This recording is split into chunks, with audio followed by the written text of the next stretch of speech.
the work to mitigate tech debt can be all wrapped up in the deal cost, right? Which ends up leaving them in a place that's much better to start with.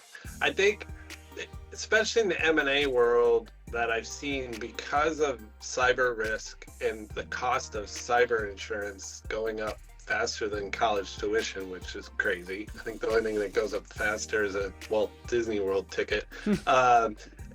Is cyber insurance carriers are becoming less tolerant of end of life, end of support gear.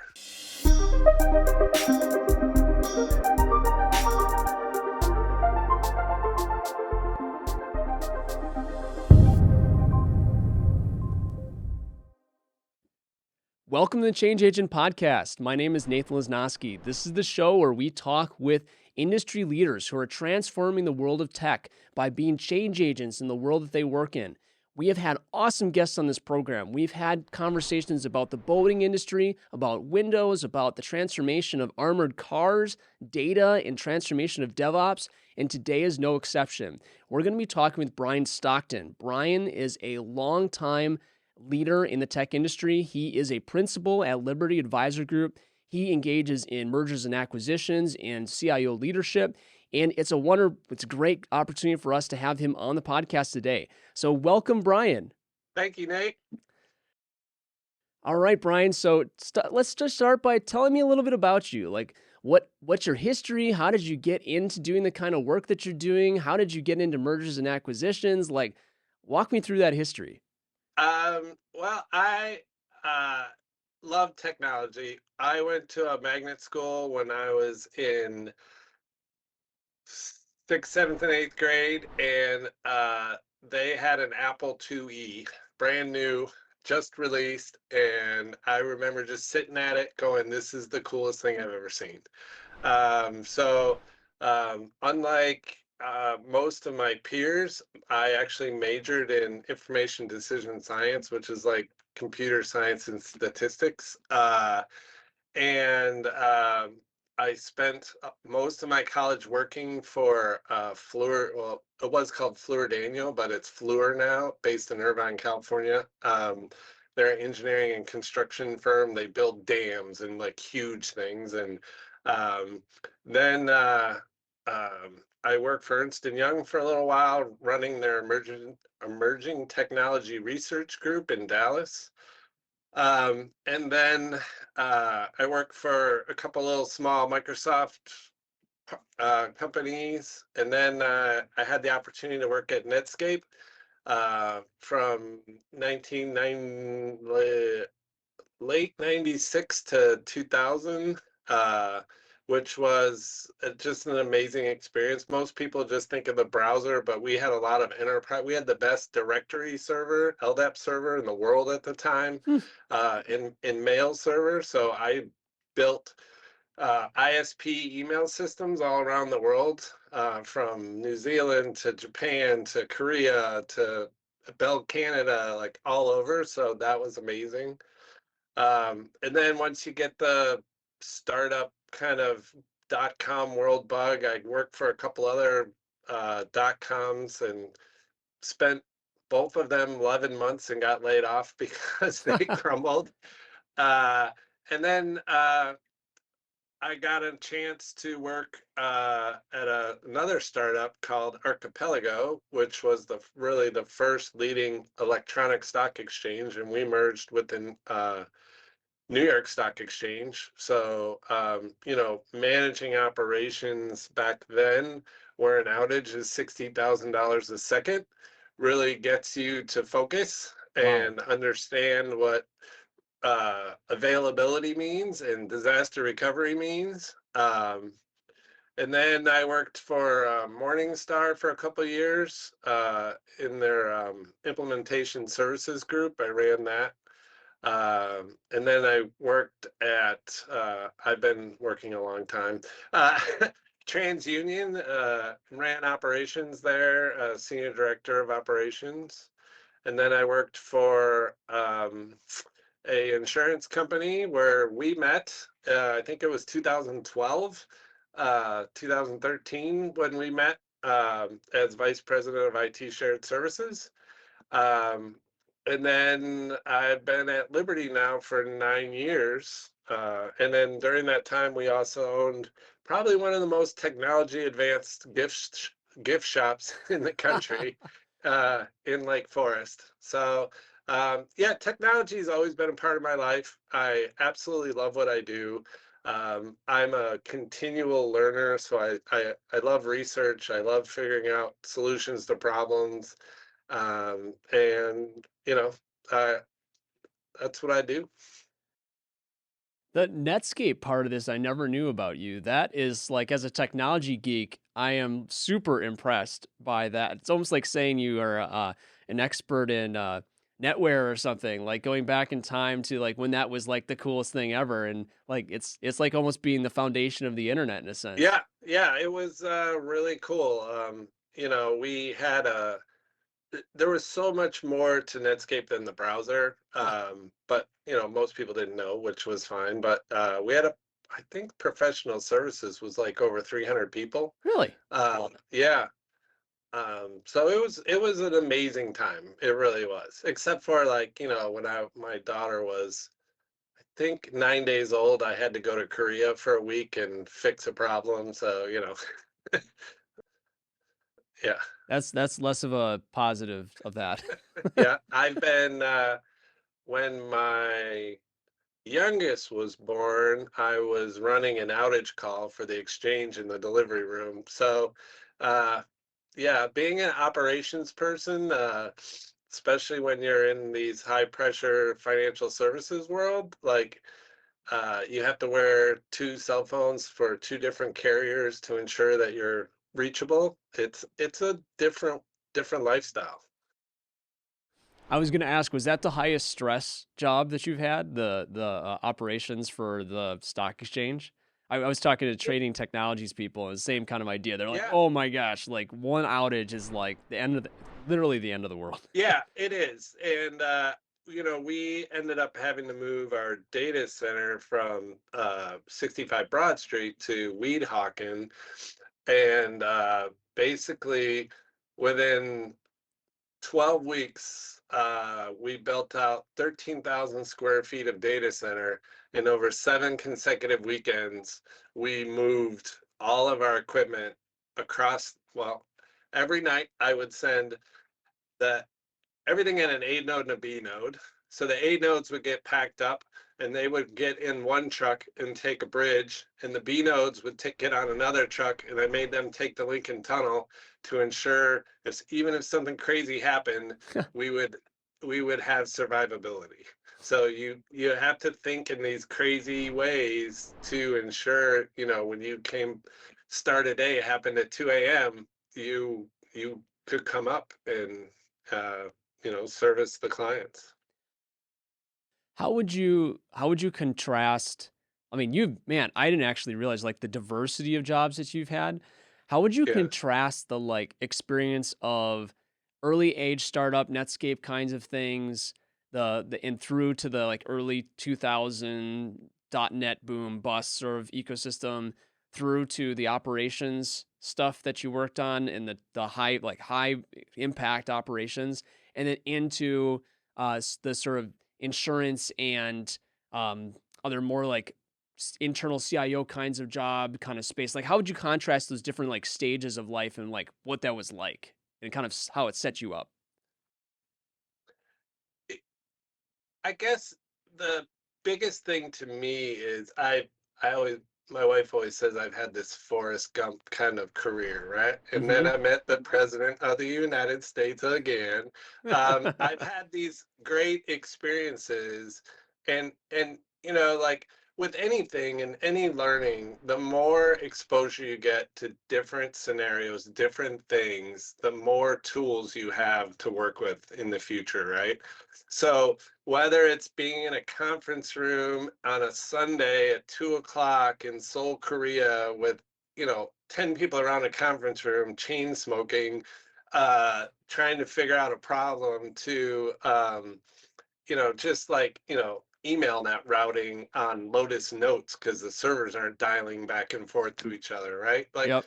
all of those things to me were just kind of just another tool to put into my tool chest. So, like at Liberty, I would say maybe 25% of us started in industry and came to consulting world where a lot of the guys and girls have only known the consulting life.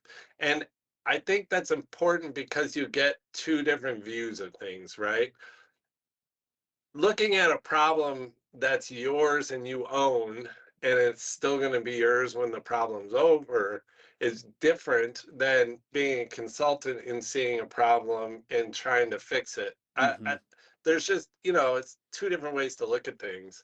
So I've been fortunate where I've got to kind of see things from both sides of the world, and I know what the stress is being the owner, and I know what the stress is being the consultant, where people are like, you got to fix this, right? So I don't know. It's just I've had these amazing experiences and worked for some absolutely wonderful people that have mentored me, and it's just been great. Other than a couple layoffs in .com world and stuff, I've had a pretty awesome career. Yeah, I mean, it sounds like it, especially the diversity of experiences that's prepared you to do really anything. Like, I had a previous guest on, and we were talking about how consulting or even just kind of a diversity of jobs, like it it gets rid of this sort of trepidation you have when entering into a new experience. It's just sort of like Yeah. whatever, like I can handle this, like throw me at it. Like it's one of those opportunities that kind of just sets you to a position where you know you can handle yourself and you know that you can handle a situation, or at least you know how to like approach a situation. Yeah, my Um, dad was in the men's apparel business and he was in sales and got transferred a lot. Like he was a territory fixer, right? So I moved 13 times before I graduated college. huh, So I guess, adapting and trying to fit in quickly is just kind of how I grew up. So, yeah, you just kind of have to dig in. And I think one of the things is like at Liberty, when someone hires us, like we we're no longer Liberty. We're just an extension of their team, mhm. right? So like if it's bad for them, we feel it. Like it's just I don't know how to explain it, but the culture is we're all in, and that's what I love. You So make your customers' priorities your priorities. You yeah, like hundred percent. put the monkey on your back and it's yours. Yeah, yeah. Um, how do you approach the just how do you like describe like what you do on a daily basis at Liberty? Like what does that look like? Well, so we do kind of five different things. We do M&A work, right? Pre-close diligence. We probably do 100 diligences a year, right? So you go in, you kind of, it's a speed dating kind of thing where Mhm. you go in and you look at their technology from bottom to top, and you kind of look at what they have, what's old, what needs fixing, and kind of write a report for the PE company that kind of gives them a holistic look of what they're buying and where the hot spots are, and what can need investment. So we do a lot of that, but we also do post close work and create value for PE firms. And then we do divestitures and mergers and stuff like that. We do a lot of strategy and operations work. So I do a lot of that also, like IT strategies, IT transformations, supply chain transformations. And we do a lot of delivery assurance work. So ERP rescues, Mm. big program rescues, um, complex program management. We do a lot of data and analytics. I don't do a lot of data analytics, but Liberty does. We do a lot of that. And just uh, we also do technology optimization, cybersecurity stuff. So I spend most of my work in M&A work and strategy and cybersecurity is where I spend most of my time. Like essentially some of the most important things that a company is going to go through, right? Yeah, I yeah, sometimes will say like an M&A is the most complicated project a company is going to go through because they have never done it before and they will never do it, potentially never do it again. And Yeah. unless they're big enough that they like have a pattern of doing a lot of them. And it changes everything about an organization. So the fact that like you can come in with that expertise and be able to help guide them through it is pretty remarkable. Yeah, it's kind of fun. We see, companies are never ready for it, whether they're the company selling and spinning off part or the company buying it. If it's a standalone, that's a little different, but Mm-hmm. if they're gonna, merge it into existing operations, they're never ready for it.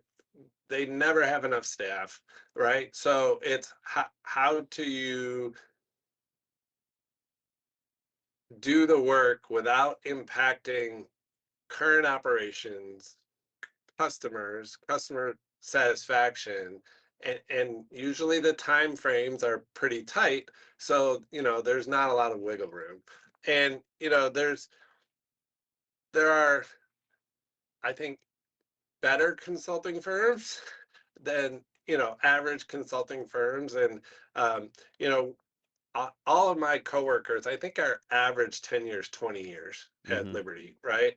So we're all very senior people. We all had broken bones and bruises and like what I have really enjoyed over the last 9 years is the ability to see so many companies and how they're run, right? Mm-hmm. Like, do you want to hire somebody that comes in to do your divestiture that has like, a guy that's done it twice and some maybe some younger people learning, or a couple people with a combined 60 years experience that have done this 35 times in the last decade, right? Like, Yeah.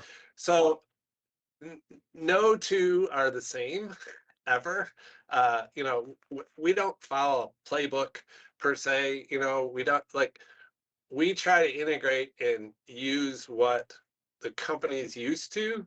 And in those confines, we approve a lot of things, like the current project that we're working on together. Um, we're trying to leave it better than we found it. So we've injected a lot of PMO governance and templates and that kind of stuff. So, if we can leave them better off when we leave, then, we're winning. So, 100%. yeah. I want to echo something that you just mentioned there, which is like just the opportunity to see a lot of companies is something I've really enjoyed about consulting. I've been in consulting for 22 years now, Yeah. and just the ability to like see 100 companies a year and be able to see how they work and take joy in their mission and be able to be a small part of that, and then be able to drive down the road and like see a truck for some company you're working with or see like there's this company that you're getting insurance from and you're a customer of yours. I kind of really enjoy telling my kids as we're driving by, hey, we work with them. They're like, wait, I thought you worked in computers. I'm like, you have no idea what I Right. do. But it's a blessing to be able to have the experience of seeing how so many companies actually operate, and being able to then be a part of that.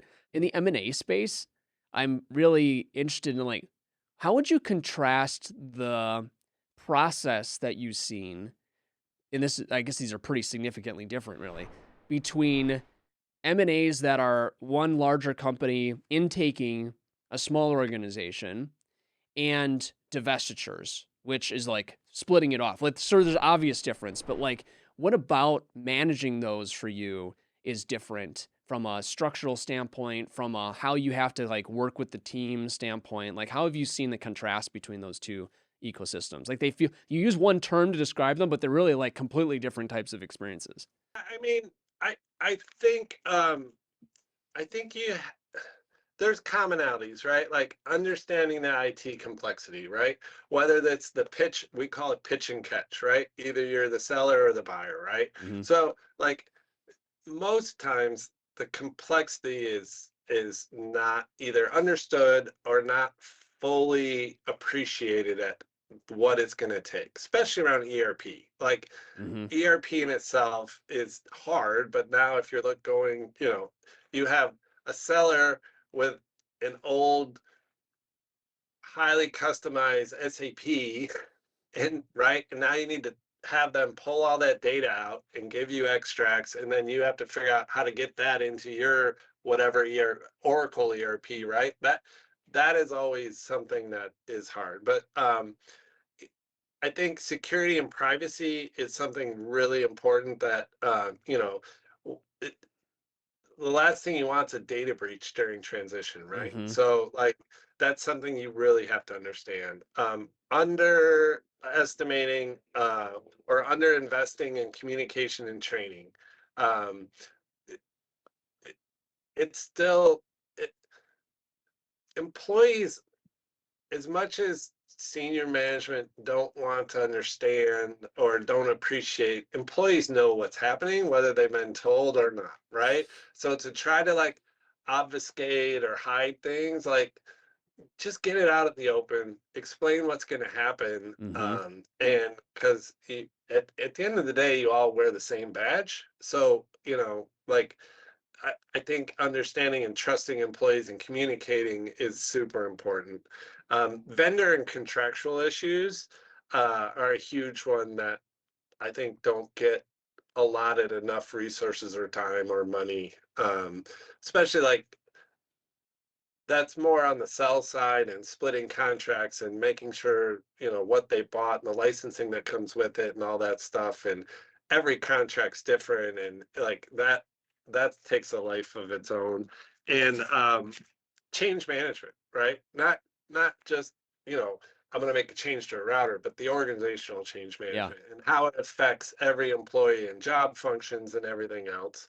um, they are different.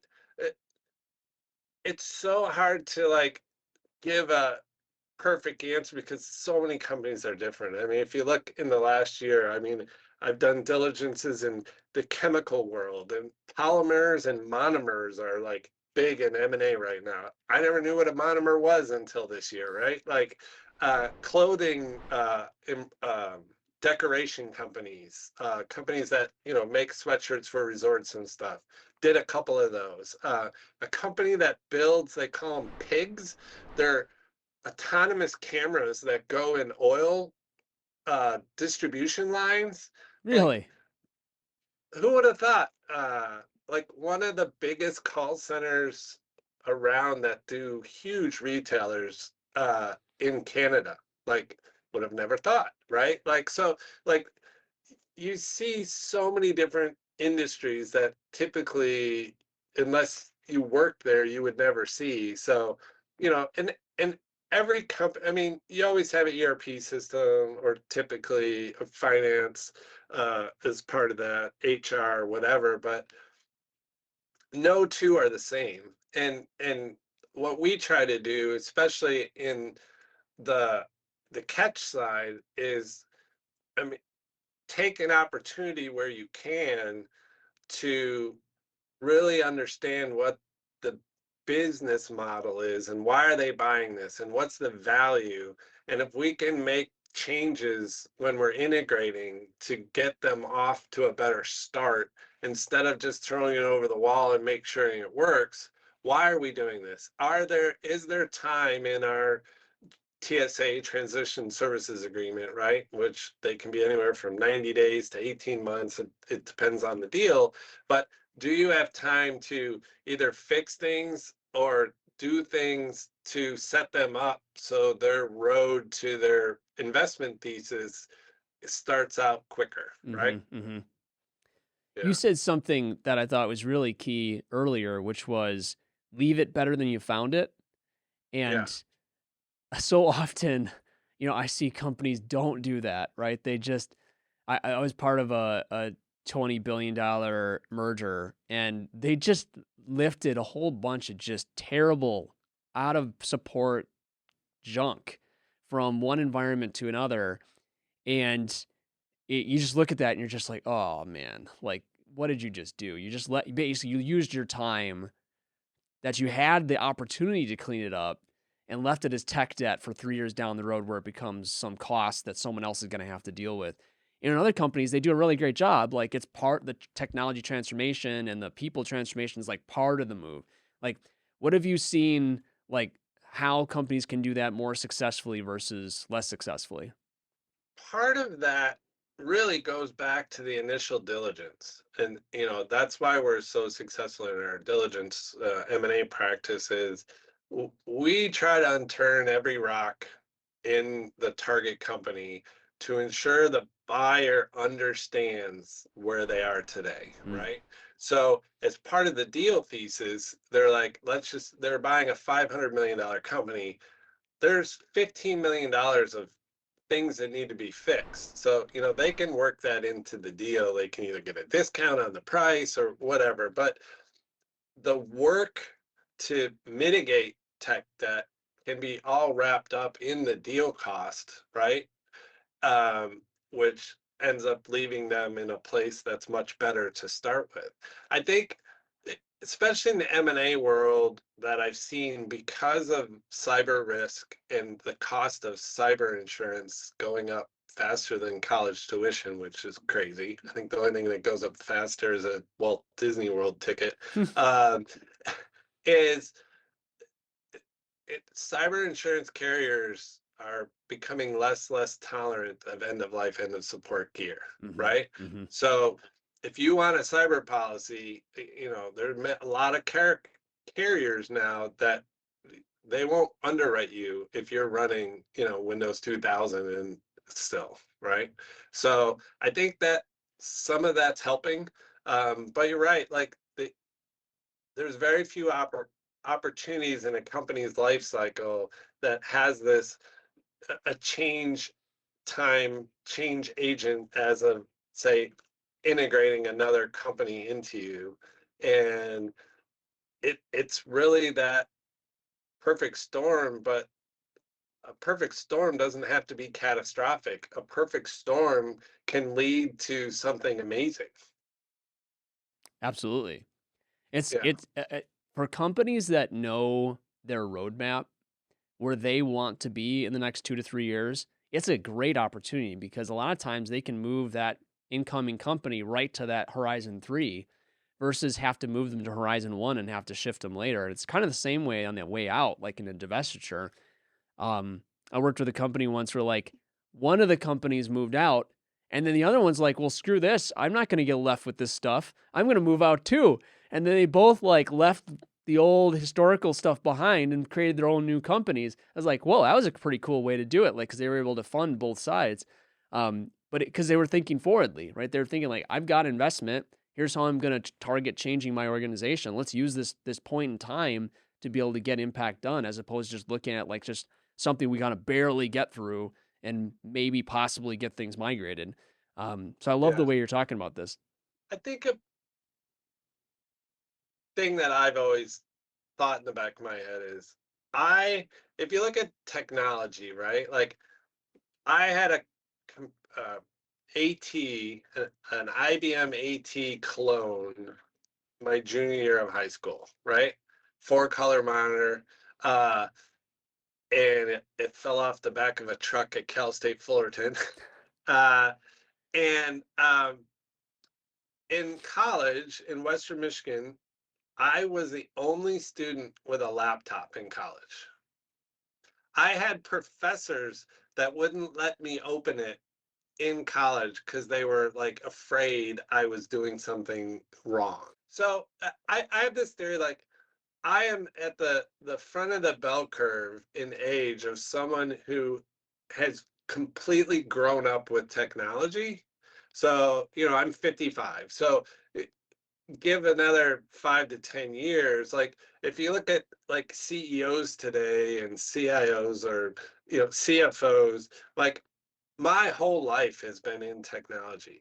Like, that's what I've done, and I've understood the power of it. I've understood the danger of it, right? So, like, I don't know, it's like in my DNA that I've done this my entire life. Where, if you get a younger CEO that's 35 years old or older than me, like, they've never really, it's been a new thing in their lifetime. So I don't know. Now it's like that difference is changing now that I'm getting old. But, like, I don't know, it's to me, it's unfortunate that when companies need to cut budget, where's the first place they go? IT, Mm-hmm. right? Every time. But how many companies today can operate without technology? Yeah, I mean, it's become the fabric of the Right, business. It's no longer right. like an apartment, even. It's like what companies do. Right. So, like, one of the things that we do at Liberty is we always start in the business and we try to truly understand where the business is, what the business wants to do, because IT on an island doesn't do anybody good except for keep a bunch of IT guys employed, right? Mm-hmm. Is it adding value to the business? 9 out of 10 times on projects or M&A, we report to the CEO or the CFO or the COO. We don't report to IT, right? We're kind of the leverage between the executive team and the program team. Yeah. And, that's where we can operate best. That's where we can provide the most value. Whether we're running just the integration office or the entire separation management office, where we're all driving finance and HR, not just IT, um, that's where the success happens in these deals. It's being able to, it's kind of like if you're a football fan and there's always the guy in the booth calling plays because he can see the entire field, he knows what's happening, right? If you're sitting on the sidelines, like, you can't see the entire field. Mm-hmm. And so we like to be up in the booth with the owner so we can see the field, we can call the right plays to ensure that the ball gets down and gets across the goal line. That makes a lot of sense. When you Yeah. think about the revenue production side of the business that's being merged or divested, like, Yeah. and maybe like the digital element of that, like, how much of the integration of the businesses themselves or the tearing apart of the businesses themselves do you focus a lot of time on? Like, okay, I've got two companies coming together. One makes boats, one makes a like scooter thing that you like, it's like a surfboard. Like they're both part of the Yeah. same portfolio, right? Like how much do you get involved in like the future of that business as they come together as part of the integration, or is that maybe a step back, or are you like not involved in that as much and it's more in the just even the technology element of that? Sometimes we do, but it's important for us to understand from the executive team is what is their belief? What Mm, do they think, the scooter and the boat, why are there synergistics? Why are they buying it? What's your thesis, right? We may not integrate the two platforms, but we will then understand, okay, you know, when we're looking at maybe supply chain stuff, right? We're like, hey, if you look at your vendors, right? You have 10% of your vendors, Chris, are the same, right? Now yeah. you have more leverage, more buying power. It's always in the back of our mind because, like I said, we try to understand what the business is first. But um, it just depends on the deal, really. Well, you Like, hit the nail on so, the head with the thesis, right? What are we right, trying to get out of this? We're not just right. having two independent companies. We're trying to create one more powerful company. Yeah, where is the value? So a non-M&A, so we have done a lot of work for a tier one auto supplier over the years in the Detroit area, um, from divesting over, $1 billion part of them to a German company, and then part of that to a Chinese company, to all different things. The CEO called our founder, Chad, and said, hey, I bought this autonomous vehicle that spun out of uh, a, a Pennsylvania college, and I want to do something with it. I think this was June, and Chad's like, okay. So we sent a couple people in there. 2 weeks later, I came in. They had two prototype Audi. Q5 is the sport utility one, right? And then running in Pittsburgh, or trying to run. So we had, by September, we had, I think, 15 people. It's the biggest. We're typically working 2, 3, 4 people because we, highly leverage ourselves. Mm-hmm. We were running every aspect of that company: Wow. HR, finance, supply chain, procurement, facilities. By CES in January of that year, we had taken this company with uh, this tiny 2 prototypes and had built 50 fully autonomous BMW 5 Series, created a partnership with Lyft in Las Vegas, the city and county in Las Vegas, built a 125,000 square foot facility for them to maintain their vehicles and have an engineering staff on site. And like a project like that is absolutely mind blowing. To look back now, I think it was 5 years ago, 4 years ago, 5 years ago, and what we did with the people we had, it's just truly outstanding. And you can't really, I still go, how the heck did we do that? But Yeah, totally. we're kind of like, hold my beer, I got this. And you know, we have complete faith from the CEO, and we call it getting shit done. And it was an absolute success. So like doing something like that, knowing like you can take this little thing and build this incredible outcome in 7 months, that's pretty awesome. Wow. I got to Wow. That, buy that's a 50 BMWs, which is pretty cool. Yeah. I'm guessing you got to ride in the autonomous vehicle as Oh well. yeah, I know last year they were still running in Vegas. So yeah, it's pretty cool. Sweet. Yeah. Um, if you had to like take all that you just said for and kind of package that into like 3 or 4 sentences, you're a you're a company that is looking to go through an M&A or looking to do a divestiture. What would be your like, hi CEO, this is the thing that you need to know this. This is your like what if you just kind of had to package that into like a if you do nothing else, do this stuff right, what would that be? Data security and privacy, right? Because you can't let the cow out of the barn.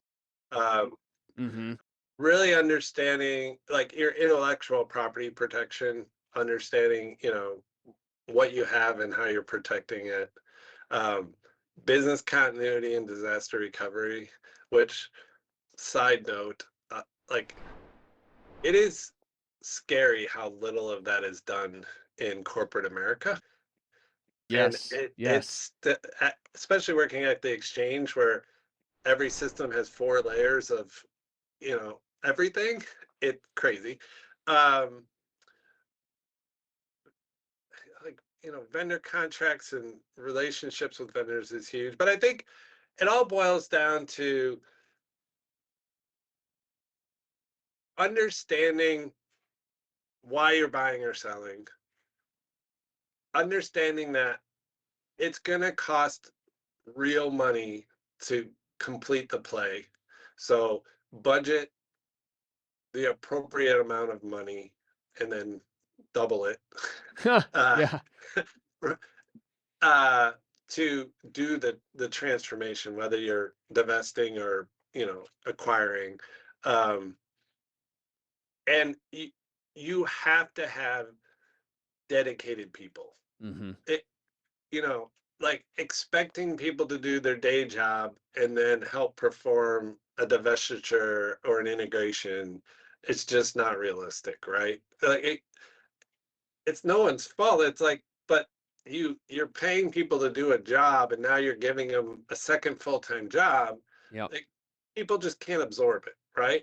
So first thing I'd say is hire Liberty, but get a strategic advisor with immaculate track record. Like we have never failed on an M&A deal ever, right? And that's because we're a bunch of senior people that have done this a lot. We know what to look for. If the cargo's in the ditch. We know how to get it out quickly and get it back on the road. Um, so I, it's you got to have the leadership team all has to understand and agree of what the deals is about, and having kind of a North Star that everyone is going towards. Yep. Yep. I like how you went back to like start with why. Like, Yeah, why are you doing this deal in the first place? What does right. success looks like? How do I get value?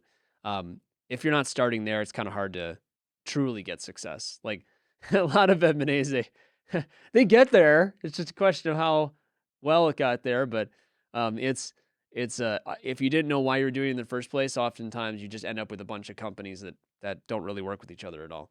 I mean, Yeah. I've seen like some of the crazy things. Like a software company was doing a kind of a IT transformation roadmap for. Um, they had written their own finance system, Oh and wait for it, the head of development had to run payroll, right? Like, boy. so like you see things like that and you're like, but why? I think one of the things like that I call the snowflake syndrome is a lot of companies think that they're so special that they need to do a lot of custom development, or write programs, or write their own ERP system because they're a snowflake. And the reality is, I mean, at the end of the day, if you're a manufacturer, you're building a design, you're getting materials, you're creating something with those materials, and you're shipping it, right? Now, the Mm-hmm. the production process might have a snowflake in it, right? You might be combining two oil and water and creating a gel or whatever it is, right? That's a secret sauce. But your procurement system where you're buying bulk dry goods, that's not special, right? So, like, one of the things that we try to say is focus on where your difference is. What makes this truly special? The rest of the stuff, especially in today's world, there's software out there that can do 90% of what you need. Mm-hmm. And then let's focus on that 10% or 5% that makes you different and is your competitive advantage. Truly, yeah. So I've been wondering this whole time, how does all this relate to running a gift store? Like, what was the gift store? What did it sell? And how does how did that all fit in? My lovely partner Megan is she was creative, right? Advertising, marketing, design. And she's always done, I think when she was like 8 or 9, she was painting on barrettes and selling them at art fairs and stuff, right? She's always loved to create. Um, and for first couple of years, we had a big room, it was like 17 by 27 in the back of our house, and she would throw these like gift parties, and then she started buying wholesale some stuff, and then it turned into a store. So, like, I'd be sitting on the couch and women would be walking through the family room going to the back room, and like finally she started getting so busy, I'm like, okay, you got to go rent a place because I want my house back. um, so we started, it was called Gifted, it was in Lake Forest. And we ran for the first decade Microsoft Dynamics POS. uh, and everything had a barcode, and just everything was integrated. So, she knew her inventory, she knew reorder levels, like, mom and pops. I mean, there's a few QuickBooks and there's a couple other little, point of sale things, but why not do it? Act as if, right? Act Mm-hmm. as if you're a $200 million gift franchise company. So that's what we did. And so she sold, well, we all did. My kids were working the cash register, I think, from age 5 on. So we did home decoration, floral arrangements, bath and body. We did a lot of custom work. We had embroidery machine, vinyl cutter so she could cut initials out and put them on things. We have a laser, a commercial laser, so cutting boards and cutting out anything. So yeah, actually, I was playing over the break. I was cutting every F1 track out Whoa, of acrylic, and I was going to put them around my picture there. that's So cool. Okay, last question. So yes. tell me about who's inspired you. You have had so many experiences in your life, and you're clearly a leader that is doing such awesome things, and even had these great personal experiences of owning a gift store. Like, who's inspired you to be who you are? Um, Obviously, my parents were always there for us. We're a hockey family, so my mom had us in the station wagon going to hockey rinks all over Michigan. Um, but I had a great mentor, John Parkinson, who is the head technology partner at Ernst and Young, an English bloke. You and I could invent that light bulb behind you, and we'd take it in John's office. He's like, "Oh yeah, I've thought about that. But if you made the casing a half-inch wider and the bulb a quarter-inch smaller, it would be better." And you just go, "How do you know that, right?" So John uh, was amazing. Um, Pat Vellender was actually my first boss at Fluor when I was an intern in college. Pat was someone that just was very even keeled and was like, just, don't let stuff bother you. Like, like freaking out when something happened. We had a Novell 3.1 server that had been up for 364 days, which back then was unbelievable. And it lost a hard drive. And he's like, we got this. Um, Steve Rubinow is another. I had twice I got to work with Steve, both at Archipelago and at TransUnion. Uh, Steve is a brilliant guy. I think he just maybe got his third doctorate. Whoa, And again, very personable, matter of fact, um, not nurturing, but just someone who would take the time and like kind of help explain stuff. I think operationally, the person I learned the most from, and if he's listening, who was the roughest person, but I think was the softest on the inside, was Mike Pollitt. Um, Pollitt was and still is a great guy, but he would um, he didn't pull he just told you how it was, whether it mhm, hurt your feelings or not, right? And I think if you look at my career growth and personal growth, I probably grew the most during those 4 years working with Mike, um, because you build a trust, and he would let you go, and if you needed something, he would support you, and if you screwed up, you knew it. And so Mike was a big part of kind of my operational excellence, do it right the first time kind of mantra. um, and the cool thing about now where I am is, like, there's so much experience of where I work, and I'm probably one of the older people, but Chad Smith, the founder of Liberty Advisor Group, Liberty started as Liberty Lane Advisors, which was basically a M&A engine for these billionaires mm, that ran a PE fund. At one point, Chad was working for a industrial scientific like company, and I think they merged 30 companies into them within 12 months. Wow. So like the ability to see over the horizon and know what's coming, and that kind of stuff.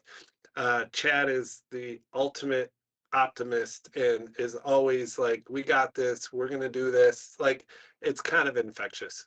But, Tony is one of our senior advisors, we call him. Tony was a partner at Diamond, but then he was a professor at Kellogg. We call him the professor. Um, he has so much life experience and so much knowledge, and because he was a professor, we go through GASPAs, we call it, and it's a way to, like, your company goals, your personal goals. And I don't know, I've just been super lucky to have people. Cal Motawi at Netscape, he was a brilliant architect and taught me so much stuff.